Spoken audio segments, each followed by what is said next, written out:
Alhamdulillahi Rabbil Alamin.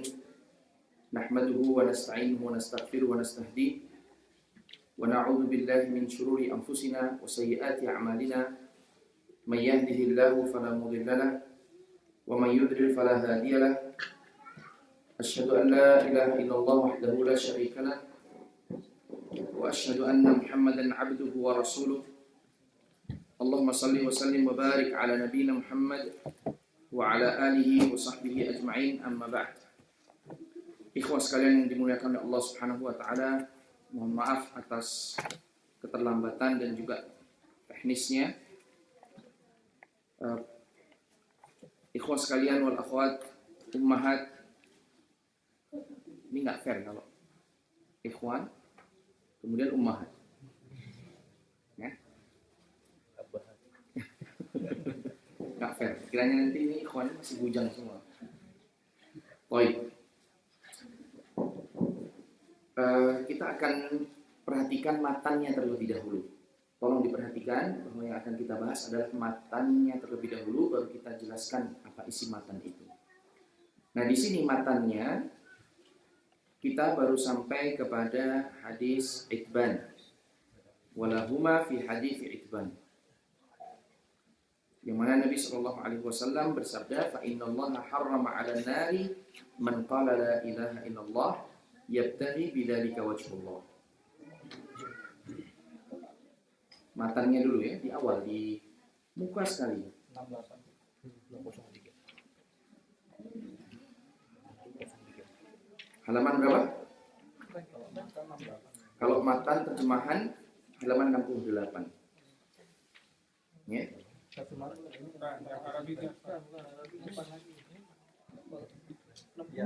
Halaman 60. Coba dilihat halaman 60 kalau yang pakai bahasa Indonesia ya. 96. Hah? Matan.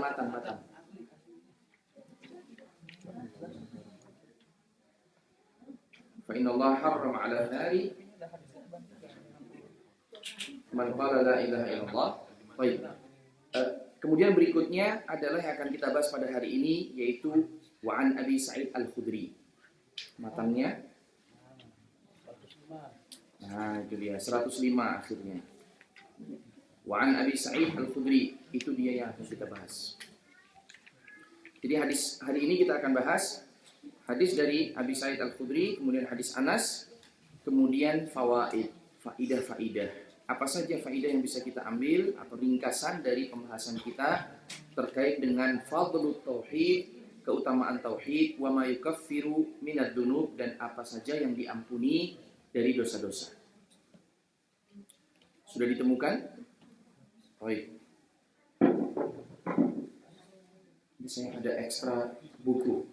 Kalau mau silakan.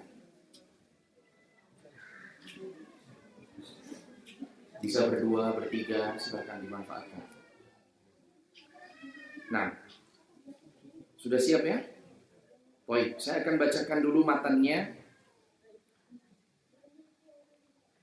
Wa an Abi Sa'id Al-Khudri radhiyallahu anhu an Rasulillah sallallahu alaihi wasallam qala Musa ya Rabb, 'allimni syai'an adhkuruka wa ad'uka bihi. Qala ya Musa, qul la ilaha illallah. Qala ya Rabb, kullu ibadaka yaquluna hadha. Qala ya Musa, law anna samawati as-sab' wa 'amirahunna ghairi wal ardina as-sab' fi kiffatin wa la ilaha illallah fi kiffah malat bihinna la ilaha illallah. Rawahu Ibnu Hibban wal Hakim wa sahhahahu.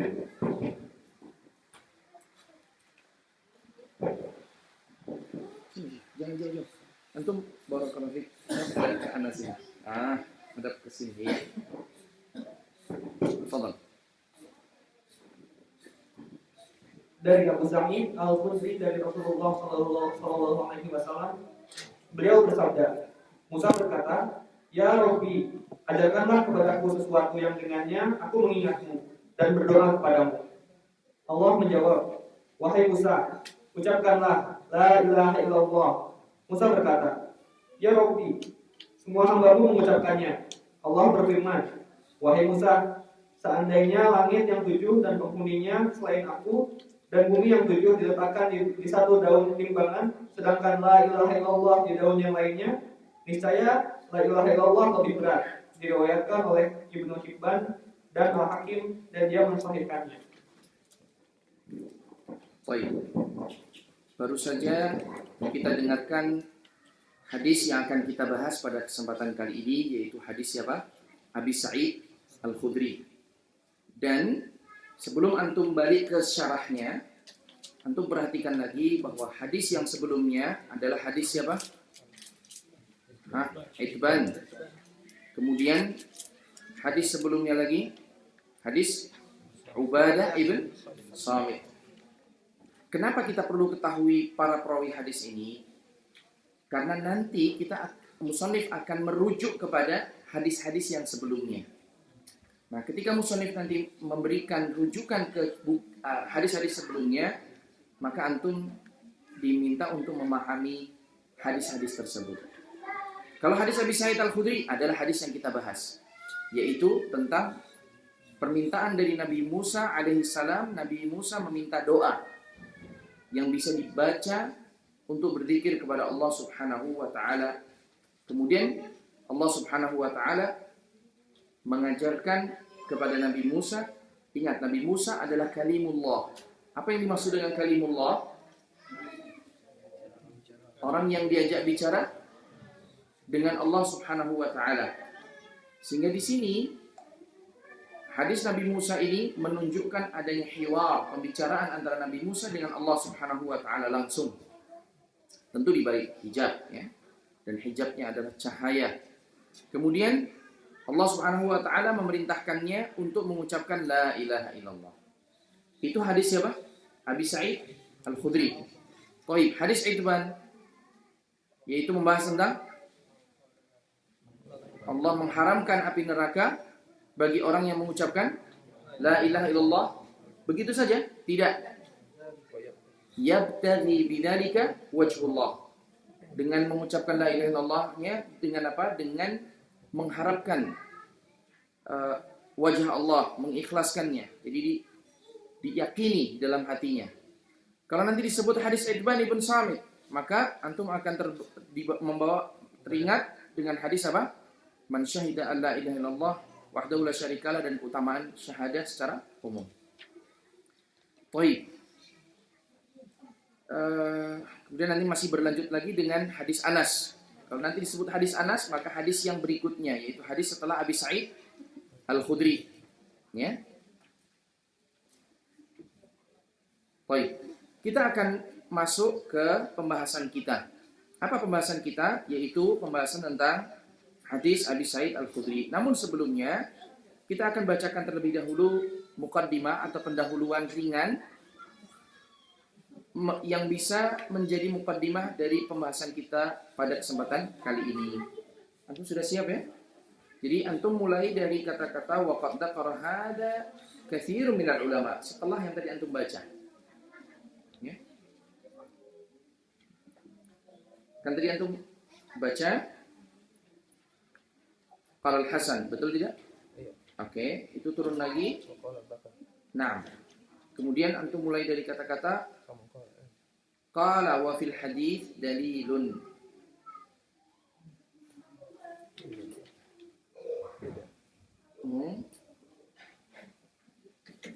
Baik.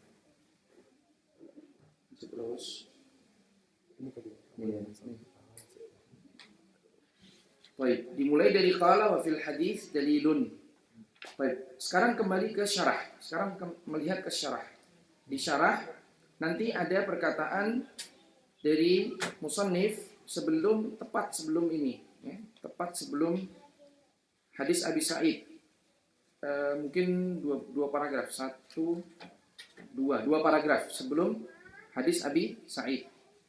Ya. Sudah dijumpai halaman berapa? 104. Bunyinya apa? Dia berkata dalam hadis ini terdapat dalil. Betul sekali, barakallahu fiik. Baik, itu yang akan kita Kita mulai dari situ. Musannif rahimahullah ta'ala menjelaskan tentang hadis yang sebelumnya, yaitu hadis siapa?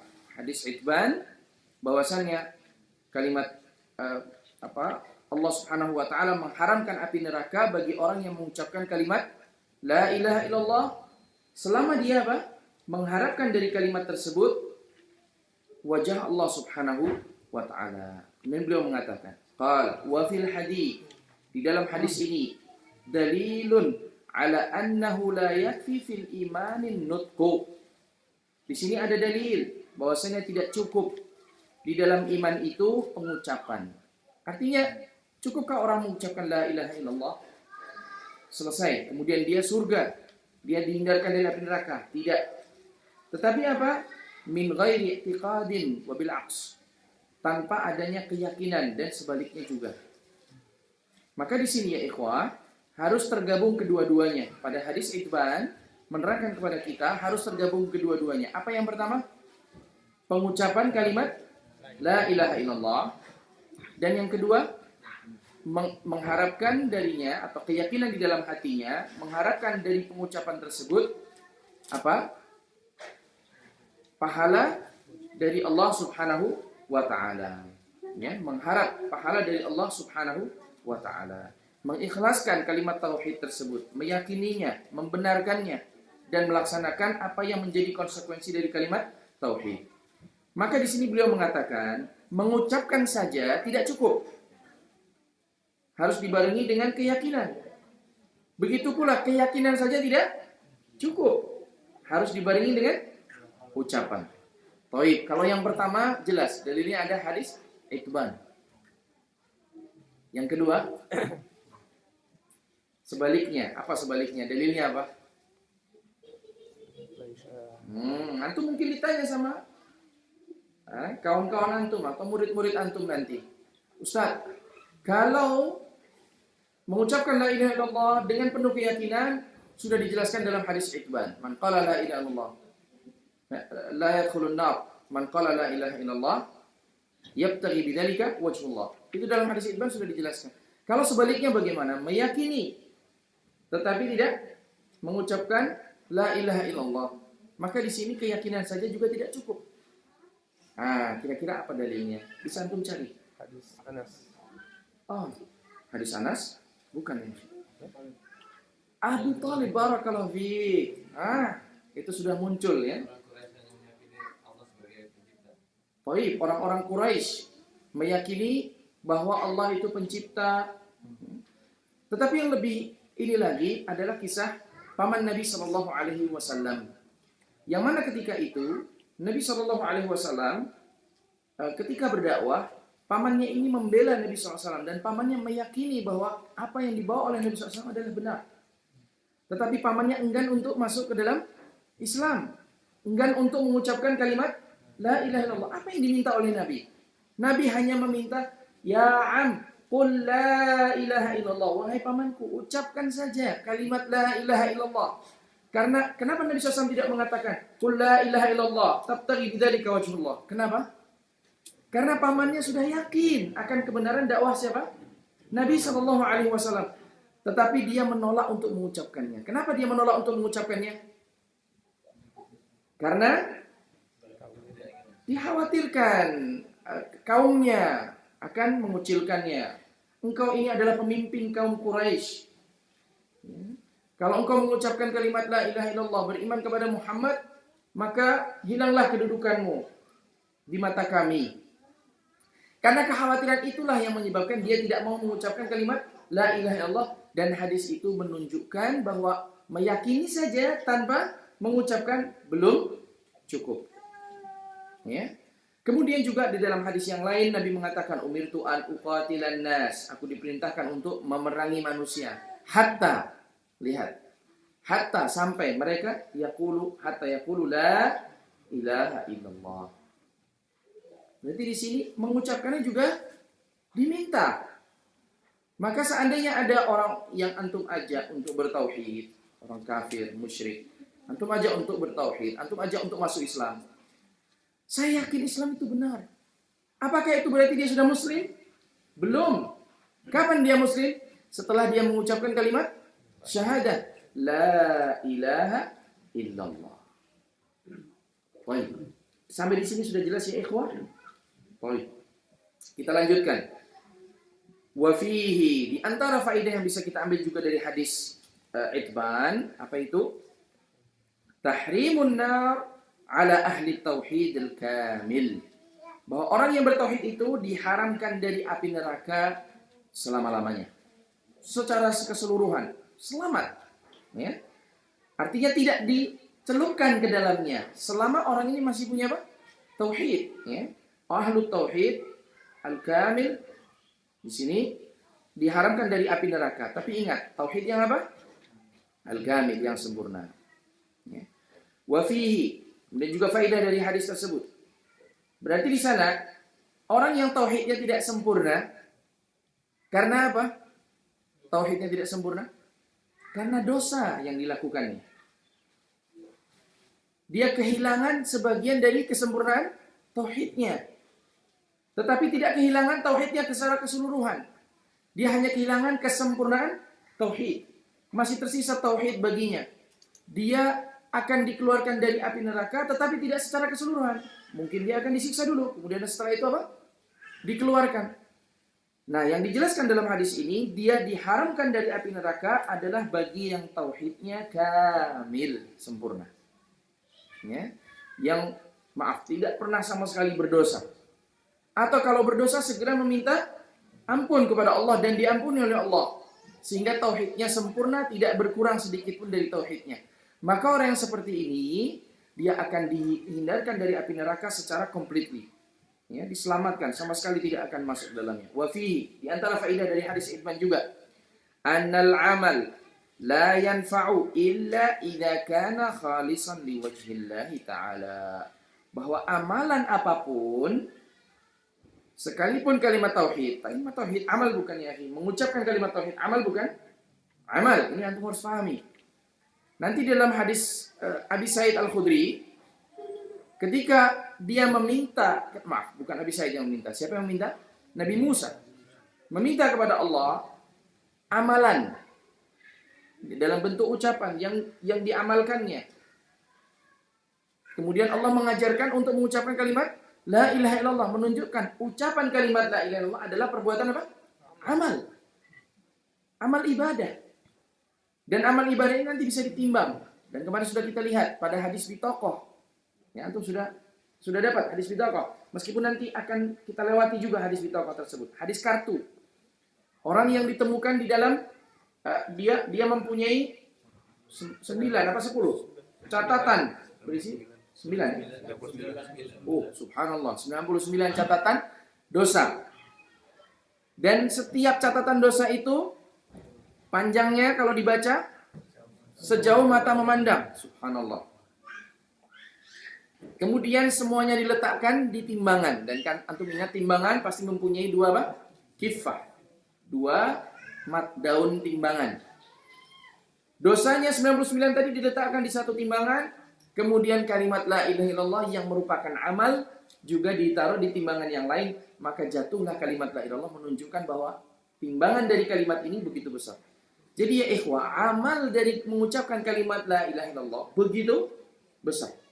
Ya, begitu besar. Nah, di sini ingin jelaskan bahwa apa? Wa fihi. Bantuan ayat wa fihi. Ana hilang ya. Annal amal la yanfa'u illa. Nah, dan di dalam hadis ini juga dijelaskan bahwasannya amalan ibadah itu tidak ada faedahnya apabila tidak diikhlaskan untuk Allah Subhanahu wa taala. Dan ini dijelaskan di dalam lisan Nabi Muhammad sallallahu alaihi wasallam. Jadi apapun amal yang kita kerjakan, tidak kalimat la ilaha illallah sekalipun, apabila tidak dibarengi dengan keikhlasan, tidak dibarengi dengan pengharapan penuh untuk Allah, ditujukan secara keseluruhan untuk Allah, maka amalan tersebut sia-sia dan tidak akan ada faedahnya. Ya, kalau kita sholat, di dalam hati kita ada terbetik niatan selain mencari ridha Allah, maka amalan sholat ini menjadi sia-sia. Karenanya ketika kita salat, maka niatan kita betul-betul harus kita niatkan karena Allah sepenuhnya. Jangan karena orang tua, jangan karena kawan, jangan karena teman, jangan karena malu. Niatkan karena Allah agar amalan kita diterima. Dan itu dijelaskan dalam hadis siapa? Itban. Ya. Taib, tambih. Kemudian di sini ada tambih, peringatan. Taib, saya ingin mendengar peringatan dalam bahasa Indonesia. Tafadhal ya. Afan pakai tangan kiri.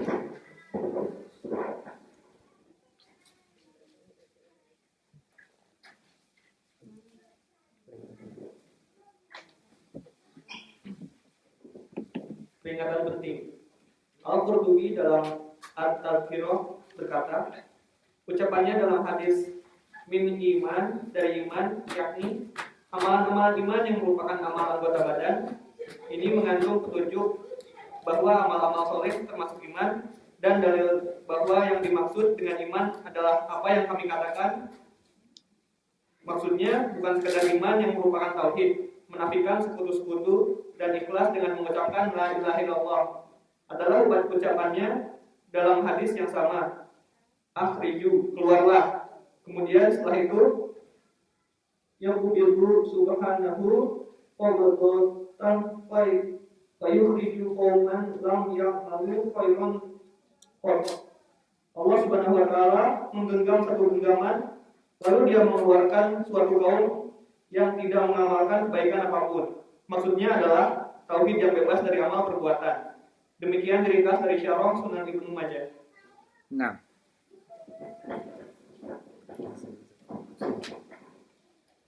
jadi semakin jelas lagi bagi kita bahwa iman itu ada yang disebut dengan aslul iman, pokoknya iman, kemudian ada penyempurna iman.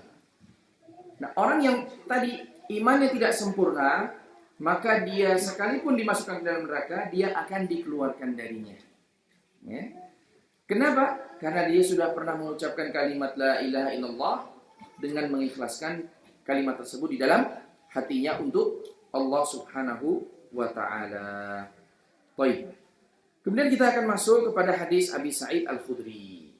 Tolong pikiran kita diarahkan kepada hadis siapa? Hadis Abi Sa'id Al-Khudri. Saya minta kesadarannya, ya. Sadarlah bahwa kita sekarang masuk kepada hadis Abi Sa'id Al-Khudri. Yang mana hadis Abi Sa'id Al-Khudri ini membahas tentang kisah Nabi Musa alaihissalam. Baik, saya akan bacakan hadisnya. Nabi SAW bersabda menceritakan pembicaraan antara Nabi Musa dengan Allah Subhanahu wa taala.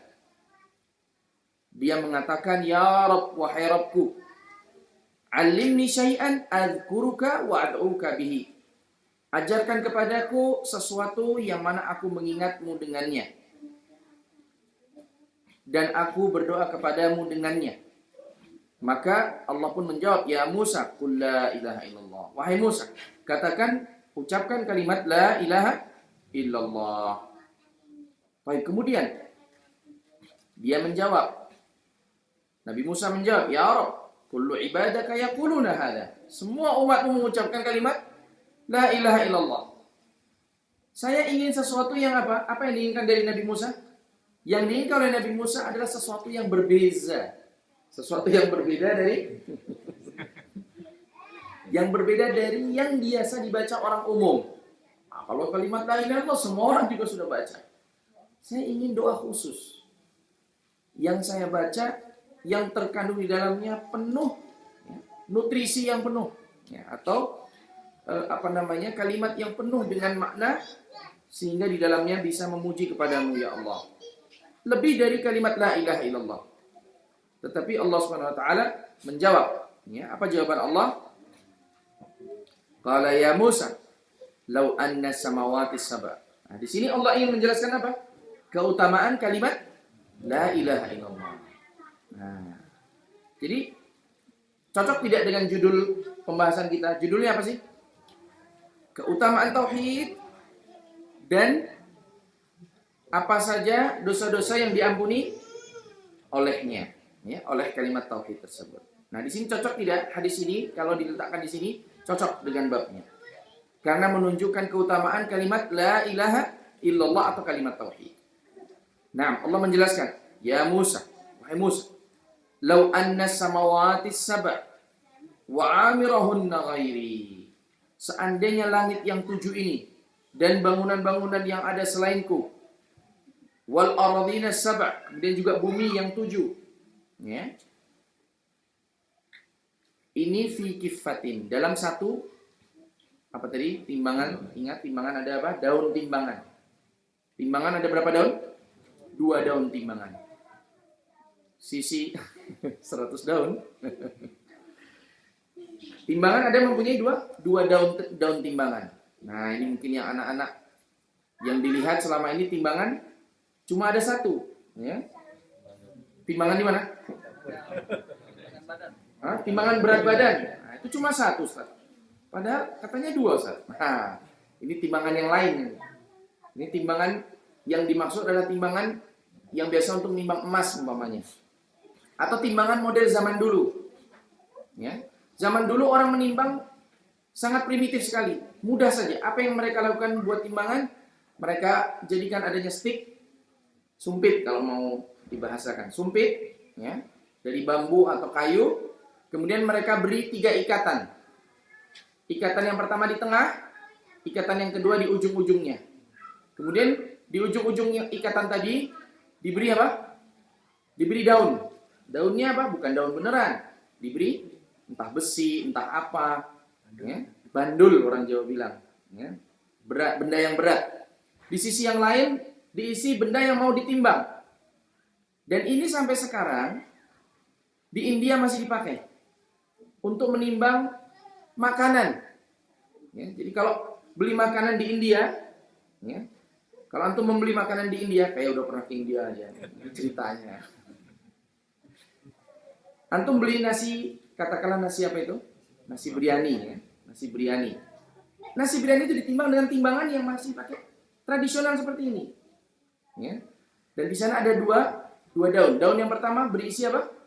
Berisi bandul, orang Jawa bilang, yaitu benda yang berat. Di sisi yang lain berisi makanan atau sesuatu yang akan ditimbang. Nah, intinya di sini timbangan yang dimaksud adalah timbangan yang mempunyai 2 daun.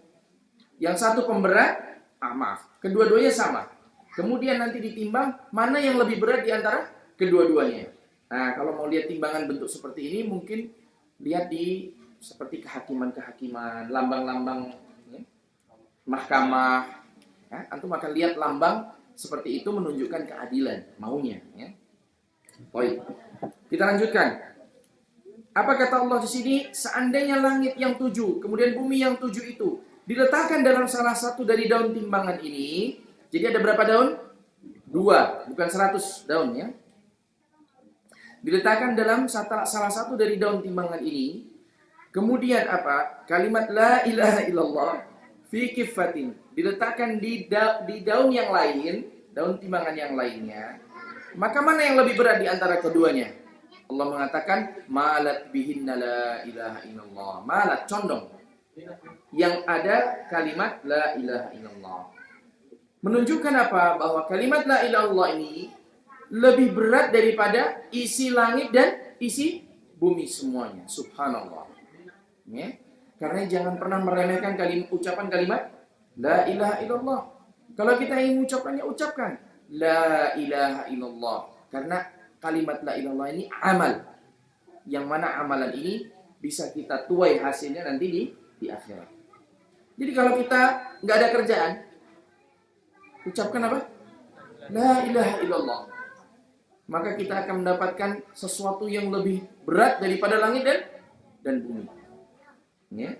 Kemudian dalam beberapa kesempatan Nabi SAW juga mengajarkan doa-doa yang terdapat di dalamnya kalimat la ilaha illallah, yang amalannya apa, pahalanya ini juga mendapatkan langit dan seisinya, bumi dan seisinya juga. Ya. Karena terkandung di dalamnya kalimat la ilaha illallah. Baik, itu hadis yang akan kita bahas. Sampai sini jelas? Kita masuk pada syarahnya. Subhanallah. Nah, bumi yang 7 itu. Bumi yang 7. Mungkin 7 lapis atau 7 tingkat. Ya. Dia udah bilang langit yang 7, lalu dia bilang bumi yang 7. Iya, bumi pun kalau antum pelajari mungkin ada 7 lapis ke bawah. Ya. Kalau antum pelajari, tapi anak nggak tahu secara sains.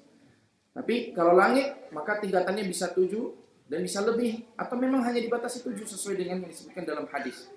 Tapi ilmu manusia belum sampai ke sana. Allahumma kalau sudah ada yang sampai, ya, maka bisa ditanyakan ke ikhwan yang lebih ngayen. Ya. Kalau untuk tanya bumbu-bumbu, tanya anak. Tapi kalau tanya sains, tanya sama ikhwan. Nah, kemudian berikutnya. Kita akan baca syarahnya. Tentu kalau kita mempelajari hadis, maka hadis itu ada perawinya. Siapa perawinya? Abi Sa'id Al-Khudri. Maka pantas kalau musannif di sini menjelaskan siapa dia, yaitu Abi Sa'id Al-Khudri. Dan setiap antum mempelajari syarah hadis, antum juga akan temukan ini. Antum pelajari syarah hadis apapun, katakanlah Fathul Bari, kemudian syarah Sahih Muslim, atau katakanlah syarah dari Umdatul Ahkam, Tawdihul Ahkam umpamanya, atau Taisirul Alam, ya, maka antum akan mendapati musannif akan memulai menjelaskan nama perawi. Kecuali apabila dulu sudah pernah dijelaskan, maka dia skip, kemudian langsung lanjut kepada isi hadisnya. Nah, di sini beliau menjelaskan siapakah Abu Sa'id Al-Khudri. Abu Sa'id Al-Khudri, beliau namanya adalah Sa'ad ibn Malik ibn Sinan ibn Ubaid Al-Ansari Al-Khazraji, dari Bani Khazraj. Ya. Sahabiyun jalil, dia adalah sahabat. Sehingga hadis ini marfu, ya, karena sahabat meriwayatkan dari Nabi sallallahu alaihi wasallam. Wa abuhu kadzalik, dan bapaknya juga demikian, sahabi jalil juga. Jadi boleh saja kalau kita mengatakan an Abi Sa'id Al-Khudri, ibn siapa? An Abi Sa'id Sa'ad bin Malik. An Sa'ad bin Malik radhiyallahu anhuma. Saatnya kita umpamanya menyebut an Sa'ad bin Malik radhiyallahu anhuma. Kenapa? Karena dikatakan bahwa bapaknya Malik ini dia juga termasuk sahabi yang jalil, sahabi yang mulia. Istasghara Abu Sa'id bi Uhud. Apa artinya? Dianggap masih kecil ketika ingin mengikuti perang Uhud. Belum sampai 15 tahun. Kalau belum 15 tahun belum boleh ikut jihad. Bolehnya ikut jihad bagi lelaki adalah setelah mencapai umur 15 tahun atau sudah balik. Ya. Maka dikatakan dalam pembahasan ini istasghara, dianggap masih kecil ketika ingin mengikuti perang Uhud. Jadi dia tidak mengikuti perang Uhud, tidak apalagi perang Badar. Ya. Berarti ini sahabat muda ini, ya. Subhanallah. Wa syahida ma ba'daha, tetapi ingat dia tidak berkecil hati, tidak mengikuti perang Uhud. Dia tetap mengikuti perang-perang yang lain. Apa perang-perang yang lain? Yang diikuti setelahnya, yaitu setelah Uhud. Beliau meninggal di Madinah. Tahun berapa? Ada yang mengatakan 63, ada yang mengatakan 64, ada yang mengatakan 65. Ya. Baik. Kemudian, qauluhu adzkuruka. Sekarang kita akan bahas kata per kata dari matan hadis tersebut. Ya. Kata per kata dari matan hadis tersebut. Dimulai dengan kata apa? Adzkuruka. Adzkuruka. Aku mengingatmu. Apa yang dimaksud dengan kata aku mengingatmu? Yaitu uthnika, betul? Uthni alaika bihi. Aku memujimu. Kemudian kata ad'uka. Aku memohon kepadamu. Ad'uka, aku berdoa, artinya memohon kepadamu. Jadi di sini zikir itu maknanya apa? Memuji Allah. Kalau kita berzikir, maka berarti kita memuji Allah. Antum sering menemukan buku doa dan zikir. Nah, kalau doa meminta, memohon. Kalau zikir maknanya apa? Memuji. Ya. Karena kata-kata zikir di sini dimaknai apa? Uthni alaika. Aku memuji kepadamu. Kemudian juga qala ya Musa la ilaha qala ya Musa la ilaha illallah. Qul ya Musa. Nah, kemudian sekarang kita masuk pada perkataan Allah yang mengatakan qul ya Musa, katakanlah wahai Musa kalimat la ilaha illallah. Musannif mengatakan annadzakir biha yaquluha kulluha.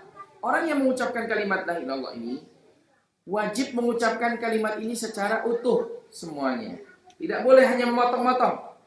Tidak boleh hanya mengucapkan Allah, Allah, Allah, Allah. Karena Allah menunjukkan. Ucapkan apa? Wahai Musa, ucapkan kalimat la ilaha illallah. Maka tidak boleh dipotong-potong. Tidak boleh Allah, Allah, Allah. Ya. Kemudian terakhir lagi kalau sudah capek, sudah habis, tinggal Kalau capek ya istirahat. Kalau ngantuk ya tidur. Kemudian kalau sudah sehat, sudah kembali segar, baru bangun, baca lagi kalimat la ilaha illallah secara keseluruhan. Jangan sampai kita potong-potong. Karena memotong ini berarti tidak memberikan makna secara keseluruhan. Sekarang bayangkan kalau seseorang hanya memotong di bagian awalnya. Contoh mengucapkan la ilah, la ilah, la ilah. Ini ateis jadinya. Ya, tidak mengakui adanya Tuhan, ateis. Atau mengatakan illallah, illallah. Apa maknanya? Kecuali Allah, kecuali Allah. Apa maknanya? Tidak memberikan makna apapun. Maka ucapkan secara keseluruhan kalimat la ilaha illallah. Dan antum akan temukan di masyarakat pada saat mereka melakukan amalan seperti katakanlah zikir bersama berjamaah, zikir la ilaha illallah berjamaah. Ini nanti kalau sudah capek, akhirnya apa? Kan dikira sambil goyang-goyang tuh. La ilaha illallah. Sampai jorok-jorokan begini. Ya. Dorong kanan, dorong kiri. Benar itu ya. Kalau anak-anak ya. Dorong kanan, dorong kiri. Desek kanan, desek kiri. Ini kakak saya yang cerita. Dulu pernah ikut thariqah seperti ini. Kemudian keras-kerasan. La ilaha illallah, la ilaha illallah. Dikeras-keraskan. Ya. Lambat laun kalau sudah 1000 kali, 2000 kali kan capek namanya manusia. Apa yang tersisa? Illallah. Yang lain kan la ilah, dia tinggal mengucapkan illallah. Yang lain bilang la ilah, dia bilang illallah. Ya. Kalau sudah habis, akhirnya Allah. Enggak ada faedahnya kata Syekh ya. Kalimat la ilaha illallah harus dibaca secara sempurna. Poin. Beliau mengatakan bahwa pengucapan pemotongan-pemotongan kalimat la ilaha illallah hanya menjadi hu dan seterusnya itu adalah kebiasaan dari golongan apa? Mutasawwifah, ya. Orang-orang yang pada golongan mutasawwifah dan perbuatan itu termasuk perbuatan bid'ah dan dhalalah. Syekh yang mengatakannya. Saya membenarkan.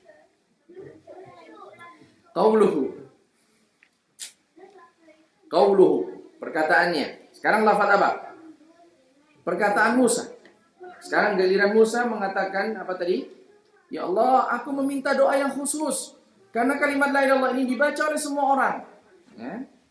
Maka apa penjelasan dari Syekh? Syekh mengatakan apa yang diinginkan oleh Nabi Musa? Yang diinginkan oleh Nabi Musa adalah innama uridu syai'an takhussu bihi. Nabi Musa menginginkan doa yang khusus yang diajarkan kepada beliau.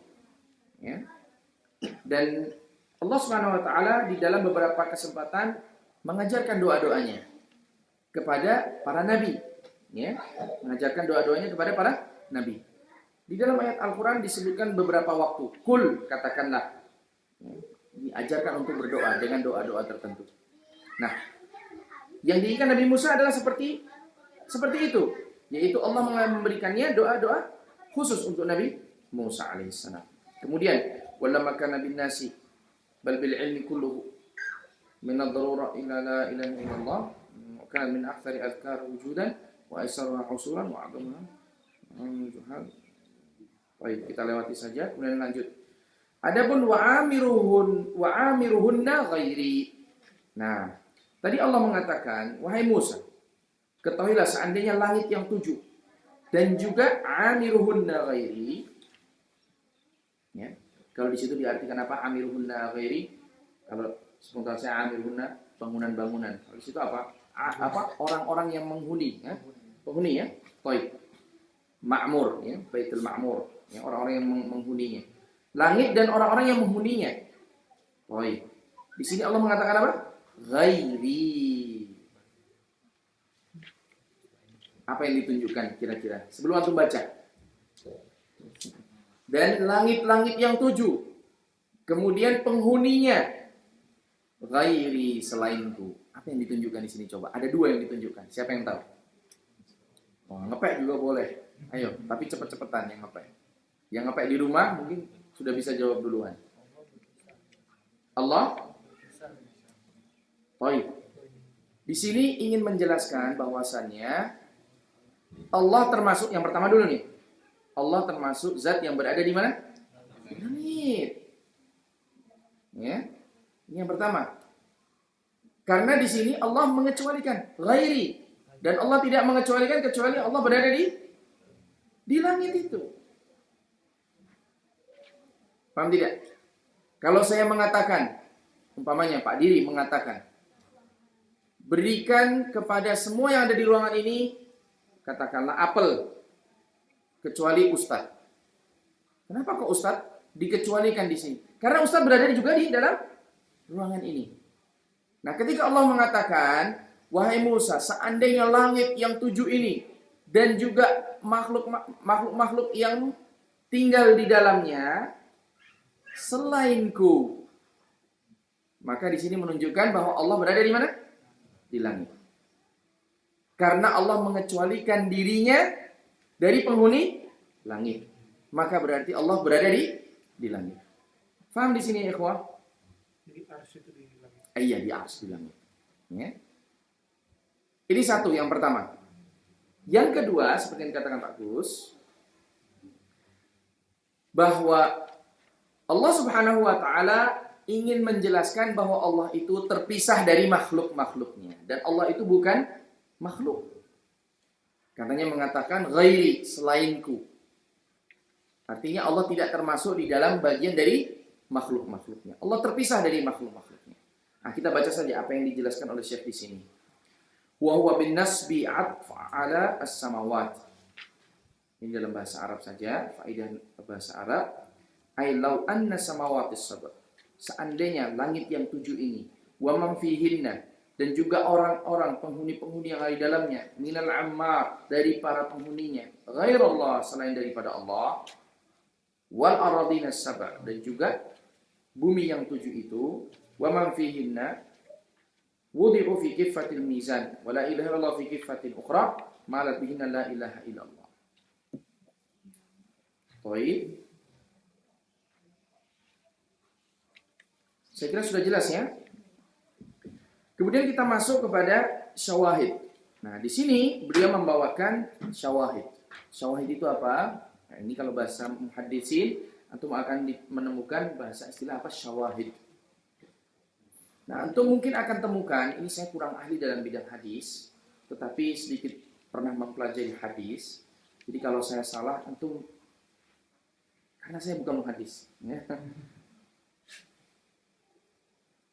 Di dalam Sahih Bukhari, antum akan temukan hadis-hadis yang tidak sahih. Oh, kan? Langsung spontan, kaget. Wah, Ustaz bilang di Sahih Bukhari ada hadis yang tidak sahih. Baru pertama kali saya dengar ini. Betul, di Sahih Bukhari itu ada hadis-hadis yang tidak sahih. Tapi antum jangan khawatir. Karena Imam Bukhari di situ, kalaupun membawakan hadis yang tidak sahih, hadis yang tidak sahih ini tidak sahih seperti yang beliau syaratkan. Maka belum tentu hadisnya nggak sahih juga. Bisa jadi hadis ini sahih, tetapi tidak sesuai dengan syaratnya. Sahih melalui syarat Imam Muslim, berdasarkan syarat Imam Muslim. Atau sahih berdasarkan syarat Abu Daud umpamanya, ya, dan yang lainnya. Jadi belum tentu hadis tersebut yang tidak sahih di dalam Sahih Bukhari itu berarti dhaif. Tidak, belum tentu. Itu yang pertama. Yang kedua ya akhi, Imam Bukhari memastikan hadis yang ditulisnya itu semuanya sahih adalah pada yang pokoknya, hadis pokoknya. Kemudian pada hadis-hadis syawahid, beliau di sini menyebutkan syawahid itu pendukung, yang mendukung hadis-hadis yang serupa, yang mendukung hadis al-bab. Maka di sini beliau menyebutkan hadis-hadis yang apa? Yang tidak sederajat dengan hadis pokok yang ada hadis al-bab, istilah dalam bahasa pembahasan para ulamanya, para ulama hadis. Hadis al-bab itu artinya hadis yang kita bahas. Ya. Nah di sini ya akhi, asyahid dari perkataan ini saya ingin menjelaskan bahwa hadis yang kita bahas adalah hadis Abi Sa'id Al-Khudri. Ini hadis al-bab. Nah, musannif di sini ingin menyebutkan syawahid, yaitu hadis-hadis lain yang senada, semakna untuk memperkuat hadis Abi Sa'id Al-Khudri. Jadi antum jangan kaget seandainya nanti hadis ini antum temukan umpamanya hadis maudhu atau hadis dhaif. Loh, kok Syekh membawakan hadis dhaif dalam kitabnya ini, Fathul Majid? Antum jangan kaget. Beliau datangkan hanya dalam bentuk apa? Syawahid, hanya memperkuat saja. Maknanya sudah benar. Tetapi mungkin perlu diperkuat dengan hadis-hadis yang lain, ya. Dan mungkin menurut Syekh hadis itu sahih, tetapi setelah diperiksa oleh Syekh Albani atau Syekh Arnaud atau yang lainnya, ternyata hadisnya apa? Dhaif, ya. Dan itu ijtihad seseorang. Seseorang berijtihad bahwa hadis ini menurut beliau sahih karena mendapatkan dari jalur yang sahih. Tetapi ternyata ijtihad itu salah karena ditemukan ternyata hadis itu dhaif, ya. Atau terjadi khilaf dalam hal ini. Maka antum harus paham dalam masalah ini. Ingat, yang berikut ini akan kita baca adalah syawahid, yaitu penguat. Nah, ada dua hadis di sini atau satu hadis ya, satu hadis kayaknya. Yaitu hadis yang diriwayatkan dari Imam Ahmad. Baik. Saya akan bacakan hadisnya. Sebenarnya saya perlu bantuan ini ya. Boleh, maaf Pak Diri, boleh saya dibantu bacakan hadis syawahidnya. Nah, yang lebih dekat. Yang lebih dekat dengan mic, Pak. Sudah sini, Pak. Tidak apa, Pak. Wah, Ridwan kejauhan saya. Hah? Ya udah kesini antum kalau antum mau baca.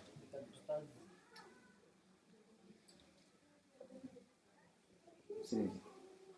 Sedekat mungkin dengan ini, mikrofon. Ini ya. Oh ya. Nah, barakallahu fiik.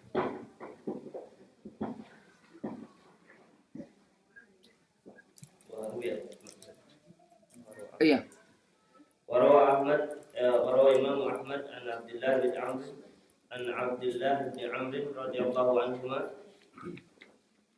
an Nabi sallallahu alaihi wasallam anna Nuhan alaihi salam qala libnihi inda mautih amaruka bila la ilaha illallah fa inna as-samawati as-sab'i wal ardina as-sab'i law wada'at fi kiffatin wa la ilaha illallah fi kiffatin rajahat bihinna la ilaha illallah walau anna as-samawati as-sab'i wal ardin as-sab'i kunna halqatan mubhimatan laqasamathunna la ilaha illallah. Baik, artikan sekali. Ini enggak, Allah kasih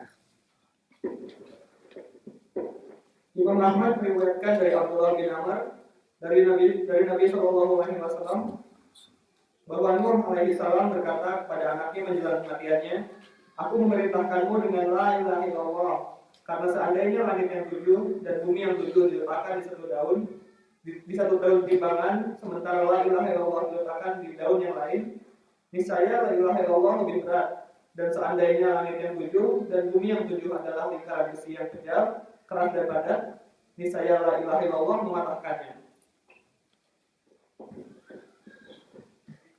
Baik. Sudah jelas ya? Apa hukum hadis ini? Lihat ya, dilihat. Dilihat footnote-nya. Apa hukum hadis ini? Yaitu hadis Imam Ahmad. Sahih. Oh, nggak mungkin ada footnote-nya. Wajib ada footnote. Sahih. Baik. Untuk di Arabiknya ada kata-kata sahih, ya. Disahihkan oleh siapa? Al-Hakim. Kemudian Al-Imam Adz-Dzahabi juga mensahihkannya, menyetujuinya. Ya. Ada nggak di situ? Hah? Benar nih, coba lihat.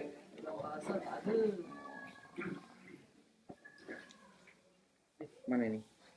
Ini.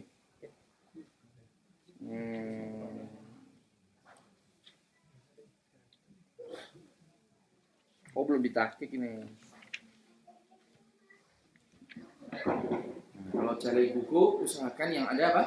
Tahqiqannya. Karena kalau ada tahqiqannya, maka setiap hadis yang didapatkan pasti ada footnote-nya. Hadis ini sahih atau tidak. Ya.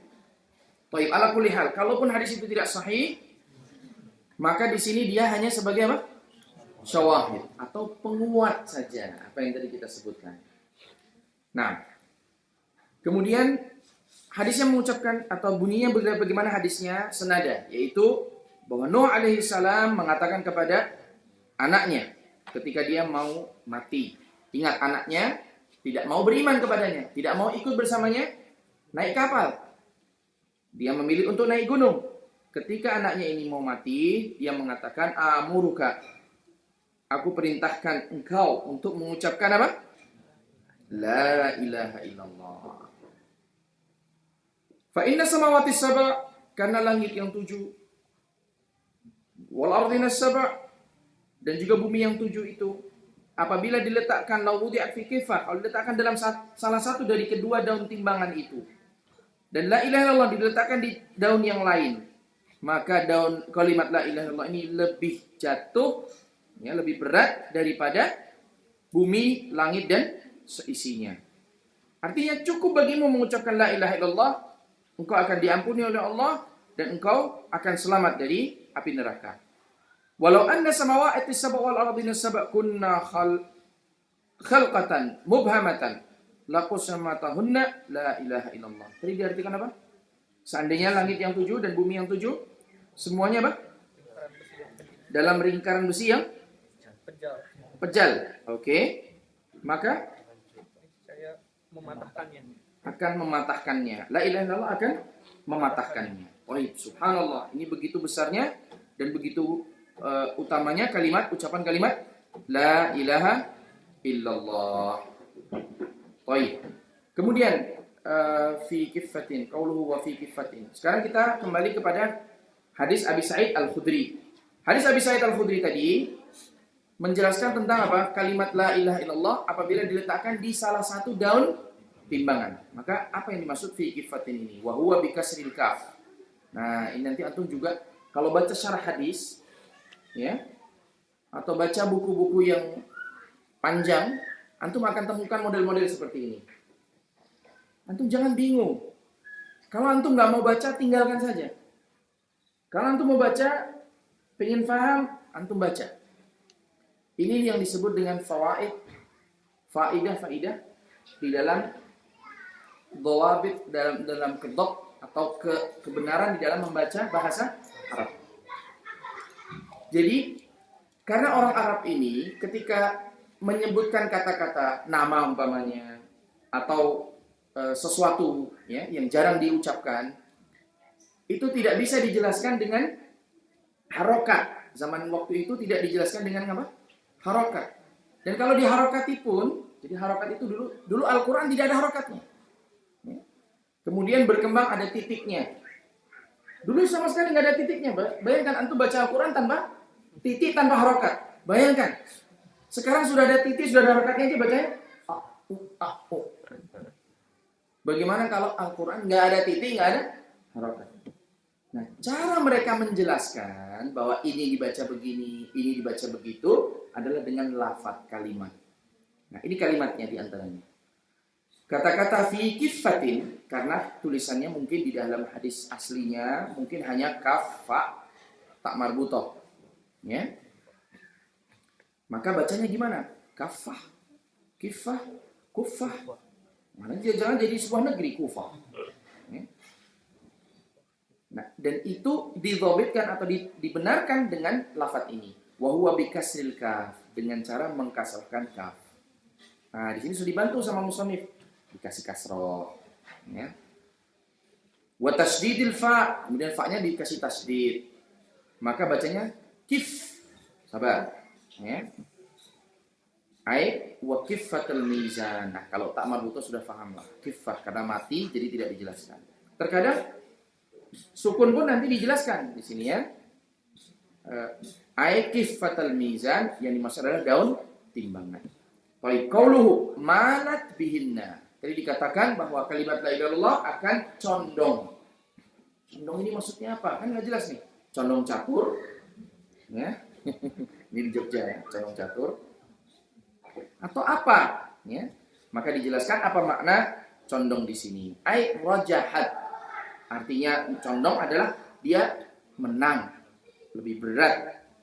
Dzalika limashtamalat alaihi min nafyi syirk. Karena kalimat la ilaha illallah ini terkandung di dalamnya menafikan perbuatan syirik dan juga terkandung di dalamnya tauhid kepada Allah Subhanahu wa taala yang mana itu adalah amalan yang paling afdal.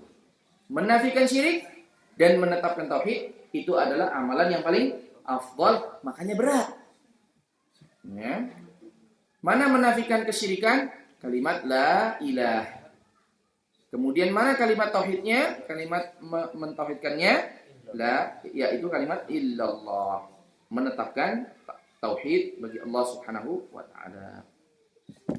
Wa asasul millah wad din, dan itu adalah pokok-pokok agama dan juga faman qalaha bi ikhlas wa yaqin, barang siapa mengucapkan dengan penuh keikhlasan dan keyakinan, wa amila bi muqtadaha, dan mengamalkan dengan apa yang di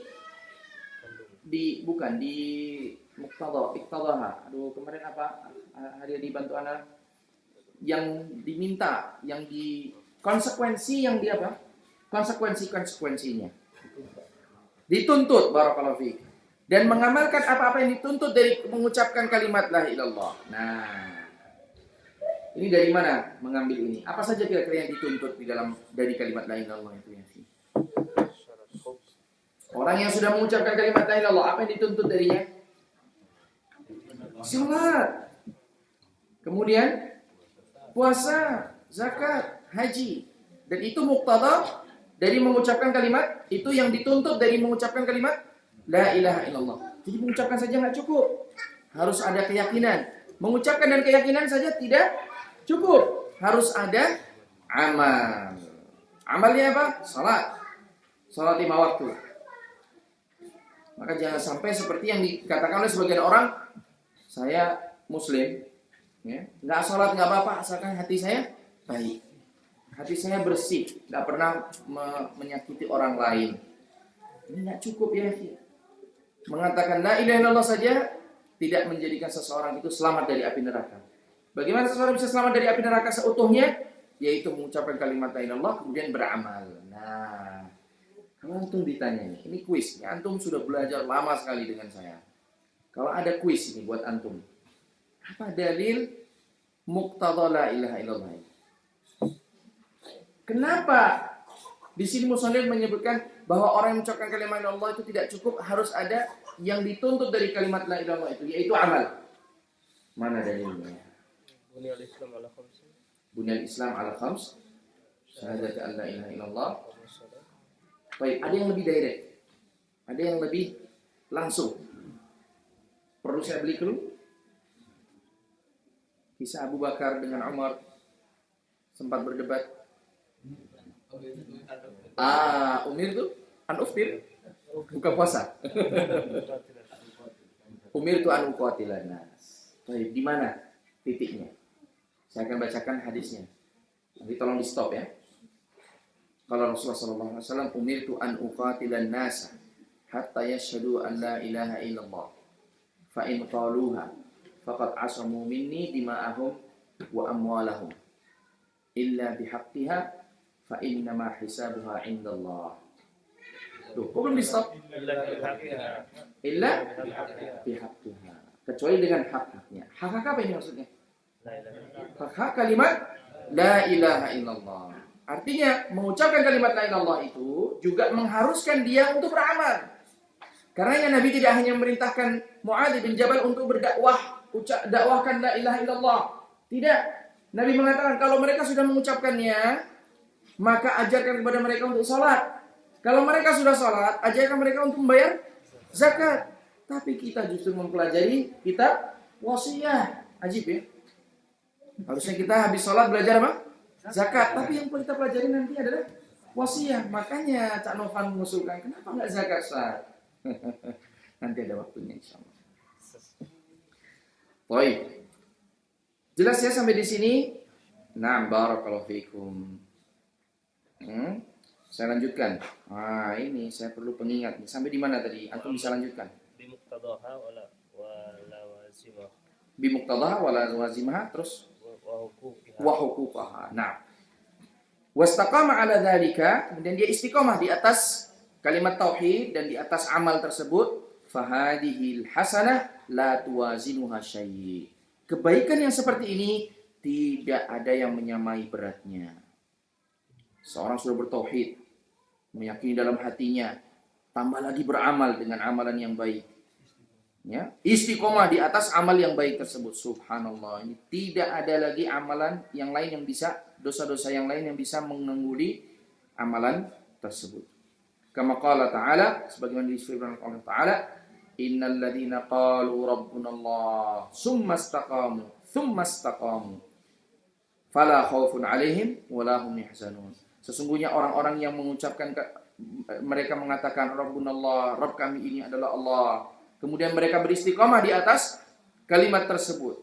Maka tidak ada lagi rasa takut atas mereka dan tidak pula mereka bersedih. Mereka yakin bahwa mereka akan terselamatkan dari api neraka. Jam berapa ini? Sudah waktunya untuk beristirahat. Padahal kita belum mengambil fawaid yang ada dalam website tadi ya.